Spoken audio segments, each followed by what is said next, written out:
Good afternoon, everybody. My name is David Daley. I'm Professor of Psychological Intervention and Behaviour Change at the University of Nottingham, and I'm also MindTech Theme Lead for Children and Adolescents. And it's my pleasure to help introduce the debate this afternoon. And we live in an increasingly technologically driven world. Here at the Royal College of Physicians, you can't even pull a paper towel out of a box. You have to move your hand over a sensor, and sometimes you get a paper towel and sometimes you don't. It's been my experiences today. There's nothing that we can do about the increasing technologically driven aspects of the world. We live in this world, we live in a digital world, and our children are growing up in an increasingly digital and digitized society. And so it's with great pleasure that MindTech have decided to make this very pertinent issue the focus of the debate at this year's conference. And so today, here in the room, we will be debating whether growing up in a digital world, do the benefits to mental health outweigh the risks?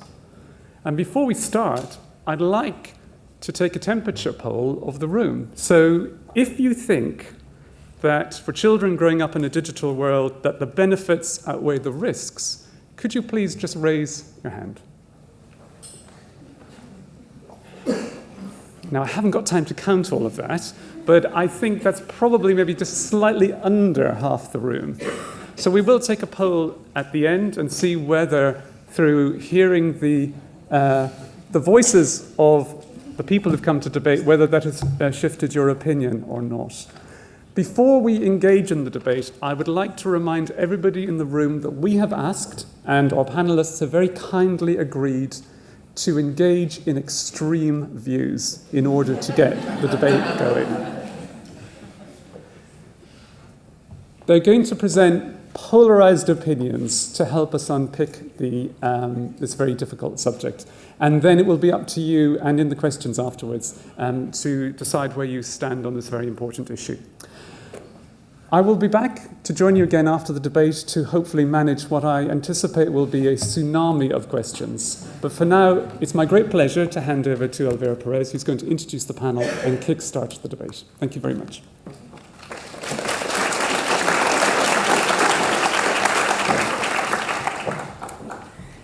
Well, it is. I'm really, really grateful. It's my great pleasure to introduce our panelists. You know Richard already. Thanks so much, Richard. I think you've done an excellent work in bringing very contemporary, very timely issues. We have our two young panelists. They come from Nottingham, from an organization that I like to describe as the coolest involvement young people group that I ever come across. Sometimes when we want to engage what we researchers call the hard to engage or the hard to reach, the simple answer is just get out of the office and just interact with young people. So that's how I met Chabout. They are a network of participating, very talented young people that usually they are not involved in decision making, but through Chabout, that's what I think they are doing very effectively. They are involved in changing, influencing policy, influencing decision making, and they are interested in issues of mental health, crime, many different issues that are relevant for young people. So we have Petra, Gardiner, and also Jendayi Davis. Thank you so much for coming. So right next to Petra, we have Sonia Livingstone. I think she's a great writer, and I think nationally she's the expert in children and media. So I'm very, very grateful she's here today. And we have also Gordon Harold. He is the PI of this Network Plus in NIHR, and I know he will take a very extreme view, and I think that's the purpose of today, to generate debate and to generate a bit of polarity and dialectism so we can actually learn through discussions. So please welcome them again. And what I would love you to do is just, we hear from you, Richard. So Petra, Jendayi, Sonia, and Gordon, just pitch your position for 3-5 minutes, no more, please. Thank you. We're being very polite over here. But, all right, so thank you for inviting me to kick off. I'm going to argue that the benefits absolutely outweigh the risks. How could we think otherwise? So I think until 10 or maybe 20 years ago, young people's mental health problems took multiple forms because they had multiple causes. But this complexity has played rather poorly in the public debate, so in the last 10 or 20 years, we've seen services cut, not increased. Today, young people's mental health problems are as urgent as they were ever before, but they've been transformed into a single problem with a single cause, social media. And we hear this story everywhere. For little kids, there's another single problem. It's screen media, in turn caused by the social media use of their parents. So research, and I'm a researcher, research is clear that social media amplify young people's mental health problems a bit. They make problems visible, shareable, permanently recorded, open to exploitation, yes, but that's a risk, not a harm, and it's the familiar factors that turn the risk into the harm, that make what could happen into something going wrong, and those factors are the factors that have always been the problems in young people's lives. Okay, social media also distract, interrupt, irritate, undermine, maybe a bit for all of us actually, not just for young people. Does that really cause bigger problems? Case not demonstrated. All the research, I exaggerate only a bit, shows that the effects of social media adding to the other problems in young people's lives are very small in comparison with all the familiar things that we know are problematic. Parenting problems, poverty, adversity, difficulties with schooling, violence in the local community, the negative cycles that cause the kinds of problems that are very real. I'm absolutely not arguing against that. But the iPhone, the smartphone, social media, it's in their hands, it's in their lives, but the research is absolutely not established that this is the key cause. I think we point to it because it's so visible and it seems somehow fixable, unlike those very real long-standing problems in young people's lives. What we also know from research is that all the factors that are affecting young people and the way they grow up are selective in who they affect. And most young people are learning to become resilient in a social media, in a digital world. And those who are vulnerable to the harms of social media and the other factors are not that very different from those who were vulnerable before. The causes lie elsewhere. So those young people absolutely matter, but they're a minority. And one of the things that worries me is that we are tending to kind of wrap up in cotton wool the majority because of the few. We need targeted strategies for the few. That's what everyone in this room does. But the public talk about social media and screen time as a distraction, as a harm, as destroying young people's lives is itself becoming a problem. And young people are talking the language of screen time harms as in almost, distracting themselves from what it is that might be the difficulties in their lives. When small children tell me, oh yeah, I'm addicted to my phone, I mean, there's something very weird going on, and we are giving them a bizarre language. I think, so what are they doing? I think it's the sense that they're staring at a screen or staring at a phone. I'm a bit disturbed by Richard wanting them always to be active. I don't know about you, but sometimes I need to chill out. I need to withdraw from the world. I cannot be actively engaged in a participatory, creative and critical and wonderful way 24/7. I need to withdraw from all those people around me. And I think very often that's what they're doing when they're with their phones, when their eyes glaze over slightly and they don't hear what's being said around them by bossy parents and intrusive teachers and people who actually are not really listening to what they want to say. So let's give the kids a break a bit when they're staring at their phone. Positives. There's more research on this. We can see from surveys, from interviewing young people, from listening to them, that digital media are providing unhappy children, worried children, children uncertain about their identity, with all kinds of astonishing resources that were not there 20 years ago, that have been provided by the digital environment. Peer support, just-in-time information, confidential advice, access to affinity groups. You can finally see that there might actually be other people like you struggling with your problems online, even if they don't live in your neighbourhood. So we need to get away from this kind of inflamed rhetoric which says, which polarizes, which say, let's take away the social media, let's take away the phone, let's ban phones in schools, let's forget why we invented the internet in the first place. We invented it for education, for learning, for the world of information at your fingertips, for making new friends in new places, for expressing yourself. The polarization and the panicky is resulting in very problematic policies. In schools and in homes. It's producing deceptive children who are don't feel able to let anyone know what they're really doing with their phone. It's disempowering parents who feel that everyone is judging them the whole time for the way in which they manage this screen. It's producing more domestic conflict.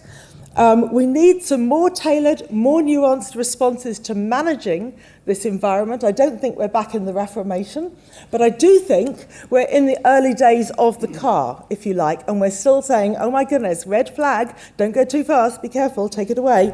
What we need are all the things that we have invented in modernity to manage all kinds of other technologies. The car remains a good example. We need now to be managing those in the world of the digital, and then we will have, it will be much clearer to everyone how the benefits can outweigh the risks, because what we're seeing at the moment is everyone getting so anxious about this digital world that we don't even, we fear to let children go out and make new friends and express themselves online because of the anxieties that surround them. So, Let's stop staring at the screen and remember all the other things that are genuinely making children's lives hard at the moment. And I really would say austerity, educational pressure, family pressure, a host of societal things. The phone and the social media are a very good scapegoat, but they are not where we should be starting to analyse the problem. Thank you.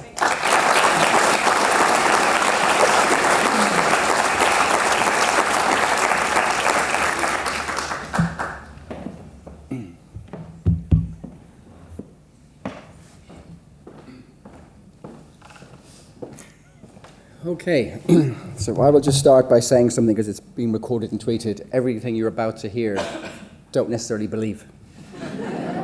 Just to give that insurance statement. So, ladies, gentlemen, members of the jury, I would start by saying I respectfully disagree with my esteemed colleague, Professor Livingstone, who we all know and recognise as a world-leading expert. In the words of that eminent evidence-led social commentator, Donald Trump, I think Sonia is fabulous. She's even tremendous, but she's wrong. So, growing up in a digital world, do the benefits of mental health outweigh the risks? No. Simple as. I'm happy to expand on that if you'd like me to, but that's my view, and that should be your view if we're going to stay friends. Let's hear from three young people in terms of the benefits or risks of the digital world. An 11-year-old young girl in the United States whose teacher asked the class, if there was an invention you could uninvent, what might it be? Lots of things around climate change, for instance, and various things. And the 11-year-old wrote a handwritten letter to the teacher saying, if I could uninvent one thing, it would be my mother's mobile phone. Because my mother would speak to me more if she didn't have her mobile phone. That's a true story, by the way. A 15-year-old girl who had visited GP experiencing depression, and the GP telling the story, obviously with confidentiality in mind, that when speaking to the 15-year-old girl about her depression, she was referring to the fact that she had split up with her best friend, or her best friend and she were no longer speaking, and the GP had a conversation about the best friend. The best friend's name was Jane, and in talking about the sort of things that the young girl and Jane did, Jane said, well, we do lots of things. We talk a lot, we spend a lot of time talking to each other, but we don't actually do things together. but Jane is my best friend. And yet Jane had never actually met the best friend in person. They had established a relationship online, and the best friend decided to end the relationship online, and there was no comeback for Jane, and Jane was very distressed. That's also true. My 17-year-old, my own son, who came back from school about 2 weeks ago and said I had the most weird interaction, didn't use that word, the most weird experience with this boy in school. I was stood in the queue to have food, and I started chatting to this boy. I said, that's a mistake straight away. I said, he'd just come back from Dublin. Again, anyone's been to Dublin, we chat randomly to people. It might look like mental health problems to the general population, anyone who's not from there, but we do say hello, how are you? How are you getting on? A bit weird if you're on a tube. And this young boy said, who are you? Why are you talking to me? I don't know you. You're not on my list of friends. Are you part of the WhatsApp group? So, with those stories, it's my view that children's childhoods are no longer childhoods. That young people are exposed to a social world or social worlds that fast-tracks their development or fast-tracks their experiences independent of their stage of development and undermines their ability to establish functional relationships with other people, normal, everyday, establishing friendships, having friendship, rejected the challenges of negotiating friendships from primary school to secondary school, etc., and puts young people into a world that's completely unregulated in terms of their experiences. We have young people who have this sense of abandonment in primary school and younger, social isolation, loneliness, feelings of worthlessness, low self-esteem and mastery, all through a virtual world that most of those in a position to try to regulate and advise on are not in a position so to do. What does this world mean for parents, for teachers, for professionals working with young people? If you want to see an example of effective parenting in the context of a digital world, of course, Kirsty Alsop's actions around her iPad, as far as I'm concerned, is entirely legitimate and accepted, and indeed all iPads should be taken away and binned.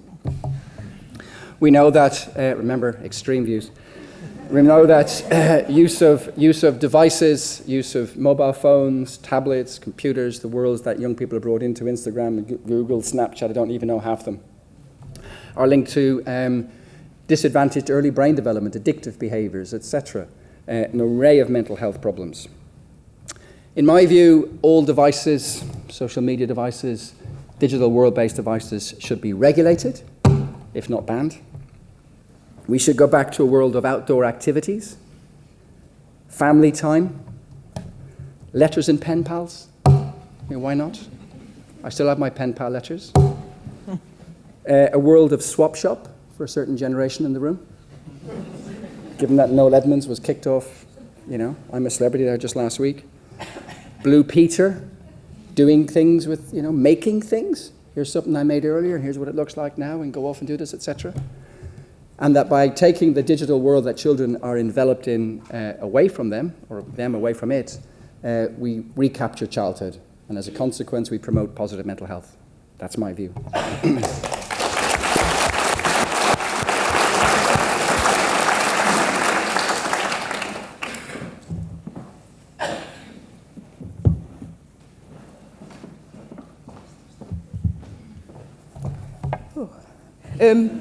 Mine's not as good as everybody else's, but I'm a youth worker, so I've been doing youth work for many, many years. So some of the angles that I come from are from experiences that I've actually had with the young people that I work with.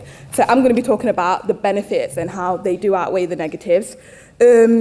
So young people are able to get role models by using social media. So recently, loads of people have been coming out sharing hashtags and saying that they've experienced mental health problems and stuff like that. For young people who are personally experiencing that, it's an amazing thing for them to be able to see other people at hand who are experiencing the same things that they are going through. People that they see in the media and stuff like that are going through the same things as them. And I think it's really important for them to be able to see those images and understand that, okay, I earn millions of pounds, but I'm still experiencing that mental health problem as well. So it's not just you alone who's suffering. So I feel like it's important that social media is there so that they can see that image just straight away like that, instead of having to go to the shop and buy a magazine when they would rather probably spend their money on Monster drinks or something like that. I think also the stigma is being reduced over social media. So like I said about sharing hashtags and stuff like that, there's loads of people who are encouraging people to talk about mental health. I know every day I go on my Facebook and there's somebody on Facebook who's saying, come and talk to me. I'm going to share this because I want people to come and talk to me if you're feeling down. And I think that's amazing. So young people are there and they can see this and they know that people are actually caring about them instead of sitting in their rooms reading a book maybe, and not having anybody to talk to because they don't know that people are there to speak to. Also, I'd say growing up in the digital world is important because we do now have online counselling services, so you can text people to get counselling, you can use Koof, you can use Samaritans and stuff like that. It stops the people who have to leave their house to go and get counselling, and it enables them to be able to do it from their own homes. So people are agoraphobic. Some people have severe anxiety where it means that they can't even physically get out of the door to get to see a face-to-face counsellor. So I think it's important that we do have these things on the internet which enable them to be able to do that. Because I work with a lot of young people who just have this anxiety about going to speak to somebody face-to-face. I used to work in a college, and I remember there was a girl in the class and she would never talk. And I used to speak to her, I'd say, oh, how's your day? And she would never give me an answer. And then one day I wrote down on a piece of paper, I said, are you okay? And she said, no. But she couldn't physically say those words to me. So it was important that she was able to write to me. And that's what I mean about using Koof and online services, so that young people are able to write how they're feeling, because sometimes using their words, they're not able to. And Gordon said about being socially isolated. So you might say that using social media socially isolates young people, but what about the ones who don't use social media but are already socially isolated? So some young people are already not part of peer groups and don't have people that they can talk to. And I used to work with a young girl, she had autism, and she never spoke to anybody in the class. She didn't have any friends outside of school, but she used to use an app called Musical.ly. And one day I sat down with her and I said, what do you do outside of school? And she showed me this app and I said, I have no clue what this is. And she was like, showed me it. And then she showed me a load of videos of her singing and dancing. And I thought, this is not the same young person that I sit with every day in college. And that's allowing her to be herself. Like these apps and stuff that you're saying might socially isolate people, allowing young people who can't be themselves in person around other people to be themselves on the internet. And it allows them to boost their self-esteem and their confidence. And they're getting people saying nice comments and they're saying, oh, you're doing great and you're doing stuff like that. And I thought it was just amazing that this young girl who couldn't be herself in front of her parents, in front of her peers and stuff like that, was allowed to be herself on the internet and have so many people there to support her and encourage her and make her feel good about herself. And also, the digital world's not going anywhere. It's not going anywhere. I remember the days when I used to use my internet cable, and when the house phone rang, the internet cut off. Now you can have internet anywhere. You go to McDonald's, my phone automatically connects to random internet parts in town. It's not going anywhere, so we're just going to have to embrace it because we don't have any other option. It's only moving forward. I look around the room and there's so many people on computers and people taking pictures and stuff like that. Where would we be if we didn't have those options? People would be there trying to take notes and not missing important things and writing down, and then you get home, you can't even read what you've written. So I think it's just important that as a community and people who are working and doing research and like the grassroots organisations like Chatbout, that we just embrace the fact that digital stuff is just taking over the world and that we just use it to the best of our ability and embrace the positives and try and dismiss the negatives. It's so easy to be negative. It takes so much more energy. But if we're just positive about it, I think it will be able to do great things, and that's all from me.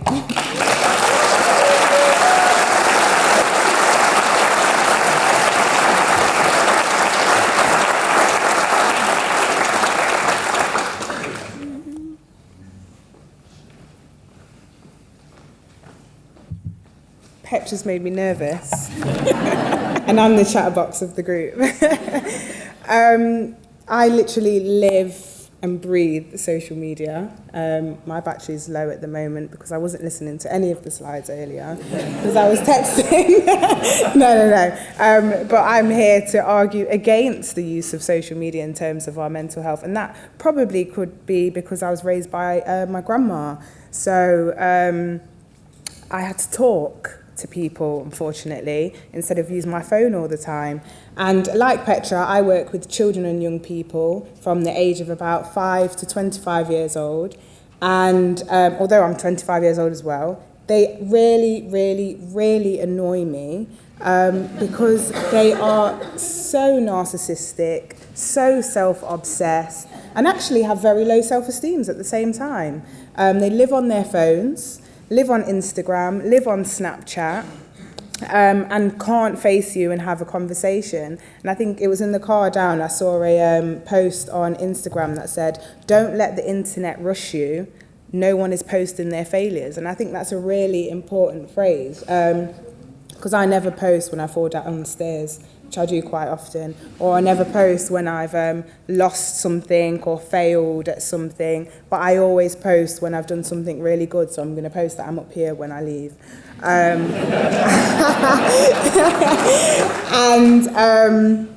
That just means that we're all in a bit of a rat race to show the good parts of our lives. And I think for a lot of young people, who especially may be disadvantaged, don't have a lot of positives in their lives, it leaves them right at the back of that rat race. They don't have much to show, and it means that they have really unrealistic expectations of what growing up is as a child, and unfortunately can become quite depressed. Also looking at how social media is changing our image. I don't know if any of you guys are on Facebook or Instagram and have recently seen the news articles on what they've called some blackfishing. So it's white Instagram models, usually young women between the ages of, I don't know, let's say 16 and 30, who have changed their physical image to look mixed heritage or black. And for me, that is a complete mental health issue. The opposite is people that are darker skinned like me that bleach their skin. Complete mental health issue. So social media has influenced the way they think and the way they see themselves, and it's made them so uncomfortable with their natural image that they're actually trying to be someone else.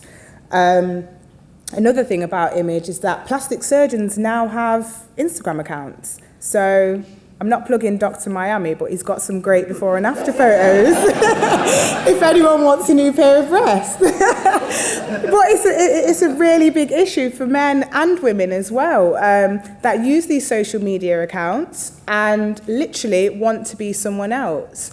I'm younger than a lot of you in the room, I'm really sorry. But I think I'm like the last generation coming through that did play Kirby on the street, that literally stayed out until, 7, 8, 9, 10 p.m. until the foxes started to come out and play. And my little cousins, all they know is a mobile phone, and they come and sit next to you, they know the password to your phone. They can't actually read, but they know how to get onto YouTube videos.